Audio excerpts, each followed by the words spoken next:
Hi, I have another story for you today, Olfa. It's going to be a silly one. Today's story is A Porcupine Named Fluffy by Helen Lester.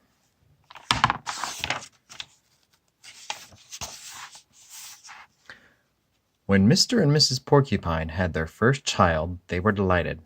Now, he needed a name. Should they call him Spike? No, Spike was too common. Should they call him Lance? No, Lance sounded too fierce. Should they call him Needle Rooser? No, Needle Rooser was too long. Prickles? Pokey? Quillian? Then together they had an idea. Let's call him Fluffy. It's such a pretty name. Fluffy. But soon there came a time when Fluffy began to doubt that he was Fluffy. First he became suspicious when he backed into a door and stuck fast. That was not a Fluffy thing to do. He was even more convinced when he accidentally slept on his back and poked holes in the mattress, a very unfluffy thing to do.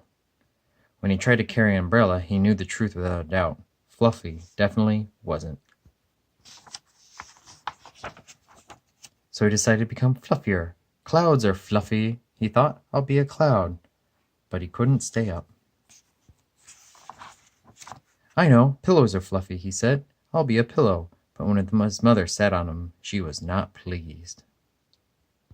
When he tried soaking in a bubble bath for 45 minutes, he did not become fluffy. He became soggy.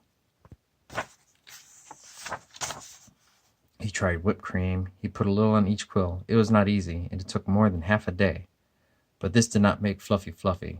They should have named me Gooey, he sighed. He's all covered in whipped cream. That's silly. He added a lot of fluffy marshmallows. He rolled in shaving cream and feathers. He even tried to become a bunny.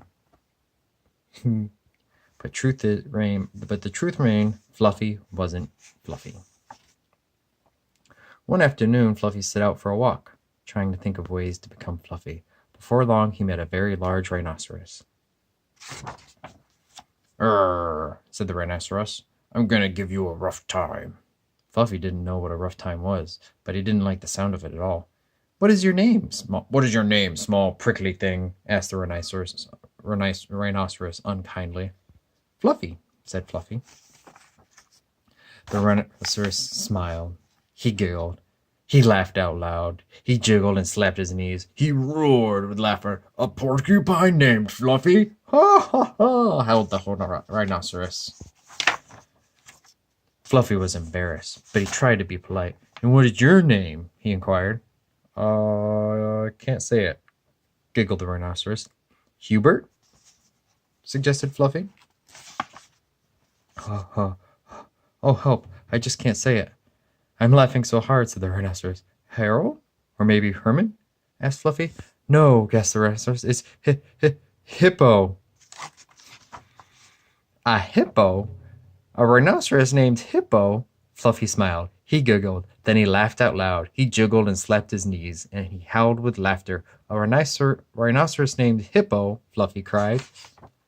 A porcupine named Fluffy, and a rhinoceros named Hippo. It was almost more than they could bear.